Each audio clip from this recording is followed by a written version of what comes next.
皆さんこんにちは。第7回の今回はですね、テーマが一人乗り超コンパクト EV。世界中からまた応募していただきました。これからそれを審査していきたいと思います。このイオンのこのプレゼンテーションはですね、非常にグラフィックセンスが巧みで、なんと言いますか、人を引きつけていく力がまずあると思います。非常によくできている提案のプロポーザルの内容だと思いますけども、アイデアの展開力のところに私はちょっと疑問を感じています。例えばですね、ドローンの今回のような提案がここにたくさんいくつかありますけど、この中がほとんど、アイデアの展開というよりは最初に決めたデザインで、出資している。ということで、いろんな形の提案がされており、室内もですね、こういう形で楽しむような、コンセプトなので、シートの形状などもいろいろ考えているようなところが興味深いです。デザイナーがデザインを説明する場合、コンセプトと、それから最終的な形状で、それを達成するための構造的なものというのは常に考えておく必要が私はあります。特にですね、フロント3クォーター、リア3クォーターも書かれていて、全体のプレゼンテーションの完成度が高いんですが、一つだけ言うと、この辺りに、こちらに入っている人形でも人間でもいいんですけど、この辺りに一人こう入れてほしいなという感じがします。なぜならば、人が入ることでサイズ感や使われるシチュエーションがさらにリアリティを増すんじゃないかというふうに思います。このコンセプトに関しては、本当に服がいいのかどうかという考え方はあると思いますけども、レンタルとタクシーが一緒になった考え方というので、一つ、キーワードとして面白いのがあります。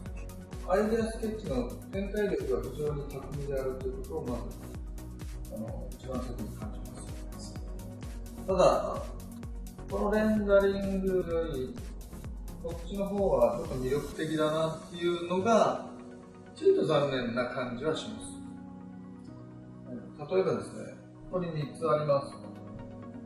この3つある中で同じようなレベルで書かれているんですけども、私だったらこのビューにもう少し手を込んだ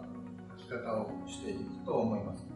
3つのうち1つはハイクオリティのレンダリングを出した方がいいと思います。これらのデザインのディテールが確実にこのデザインのテーマに反映されている。ただしですね、そういう中で最終的に選ばれたのは、どれから来たのかなっていうのがわからないというところに、このアイデアの展開は、サーフィンをやる人のためにアイデア展開されているのではなくて、単に形状の展開だけです。そこが一番気になります。例えば、現代のサーファーはほとんど裸ではなくて、ウェットスーツを着たりしている場合が多いので、例え